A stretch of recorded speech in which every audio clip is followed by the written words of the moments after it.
부동산 시장. 예. 이 부동산 시장 같은 경우 지금 좀 많이 올랐거든요. 예. 근데도 더 오를 거라고 기대하는 분들이 이제 지금 막 추가 매수하고 이렇게 따라가고 있는 중인데 예. 어떻게 생각하세요? 꼭지 아닌가요? 네, 저는 뭐 한마디로 거의 꼭지에 근접하고 있다 이렇게 생각하고 있습니다. 그래서 우리나라 부동산 가격이 2009년 3월부터 작년 11월까지 아파트 가격이 많이 오르다가 전국 네.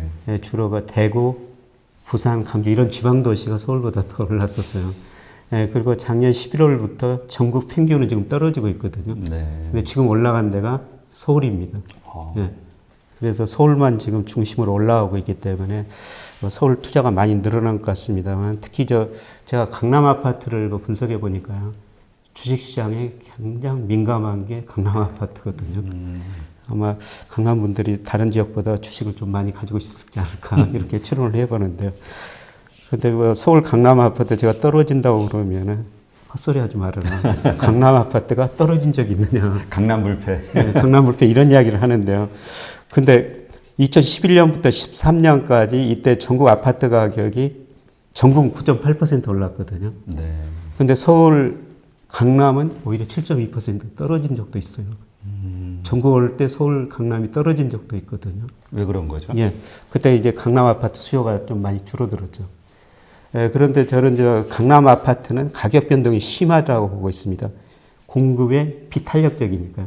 공급에 비탄력적이니까 수요가 늘면은 가격이 급등합니다. 네. 그 다음에 수요가 떨어지면은 가격이 급나가죠. 예를 들어서 뭐 적절한 비유는 아닐 수가 있습니다만은 우리나라 그 통계적 소비자 물가 작성할 때 근원 물가라고 작성하는데요. 근원 물가라는 것은 소비자 물가 중에서 가격 변동이 심한 농산물, 에너지를 뺀 거거든요. 네. 그것들은 이게 공급이 비탄력적입니다. 예를 들어서 지금 계란 가격이 올랐다고 그래가지고 계란을 당장 생산할 수 없지 않습니까? 네. 좀 다 키우려면 시간이 걸려요. 그렇죠. 공급이 비탄력적이라는 거죠.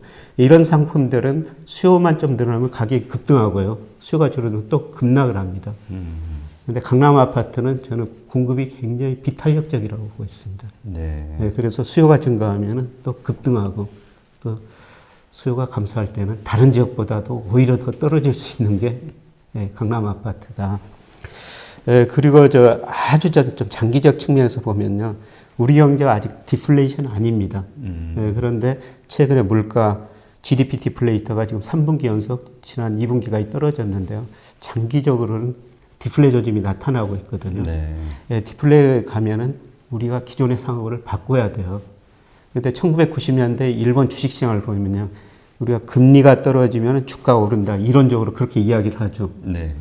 근데 일본 주식시장 보면은 금리하고 주가하고 상관계에서 같습니다. 0.6이에요. 아, 그래요? 오히려 같은 방향으로 움직였다는 거거든요. 그러니까 주가를 결정하는 가장 중요한 요인이 금리하고 기업 이익 증가율이 있는데요.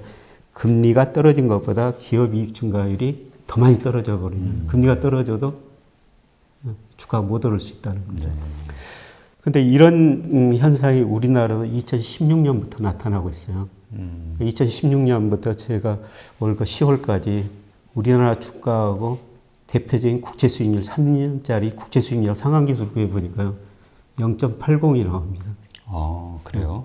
그래서 저는 우리나라 주가를 전망할 때 이제 금리가 올라야지 주가가 오른다. 그러니까 금리가 떨어지면 이론적으로 주가가 오른다 그랬는데 현실은 금리가 올라야지 주가가 떨어진다. 그러니까 앞으로 주가를 예측할 때 금리보다는 경기가 더 중요하다는 거죠. 저는 이게 갈수록 부동산 시장에도 적용되리라고 보고 있거든요. 그래서 우리가 기존의 사고를 지금부터는 서서히 바꿔야 되는 시기가 아닌가 그런 생각을 합니다. 그렇군요.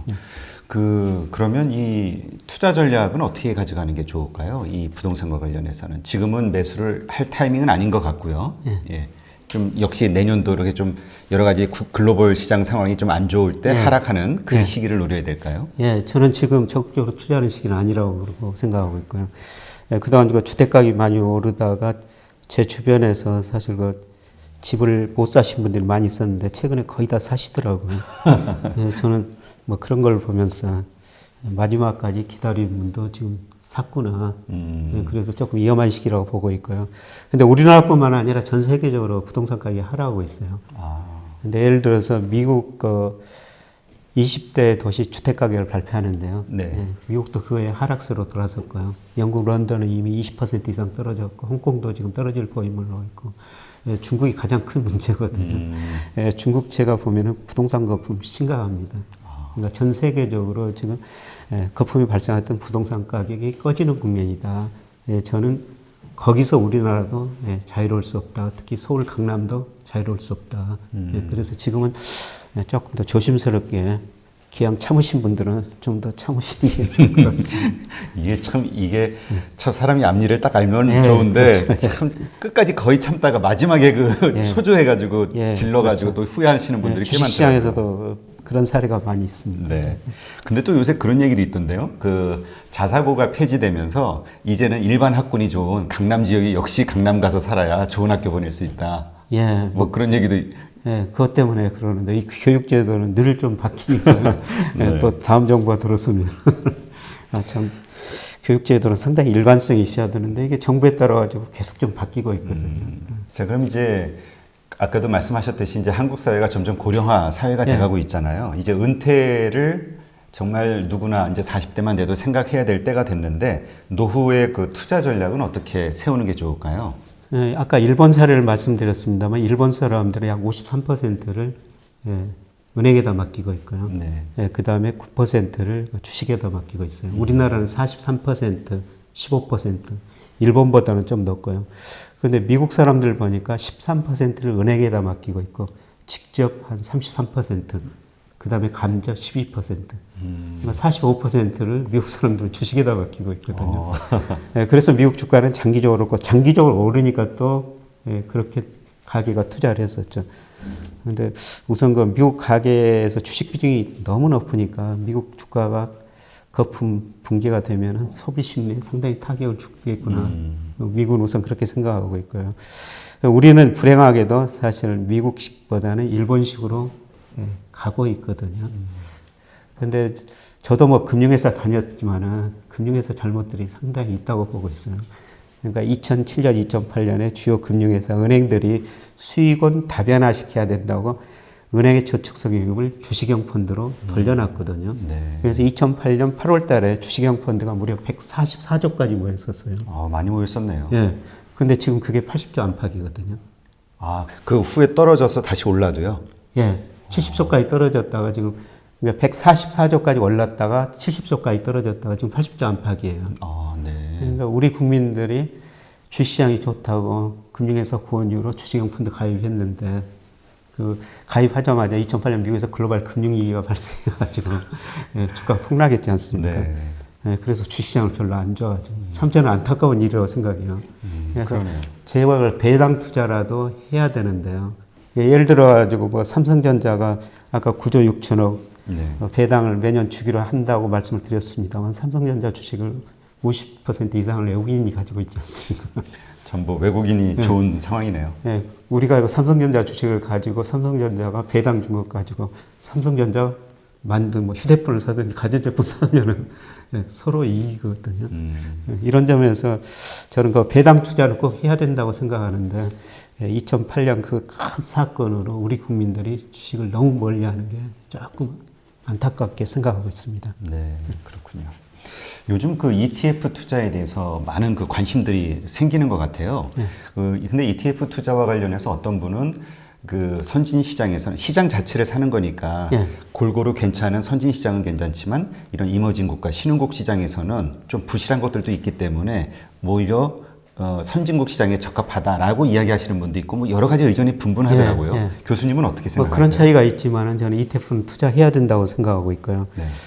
짐 노저스가 이런 이야기를 했어요. 과거에는 기업을 사야 했기 때문에 뭐 비행기 타고 배 타고 버스 타고 기차 타고 그 기업을 방문했어야 됐다는 예, 거죠. 그랬죠. 지금 정말 다양한 ETF가 있거든요. 우리나라만 예를 들어도 한 200개 정도가 ETF가 상장돼 있습니다.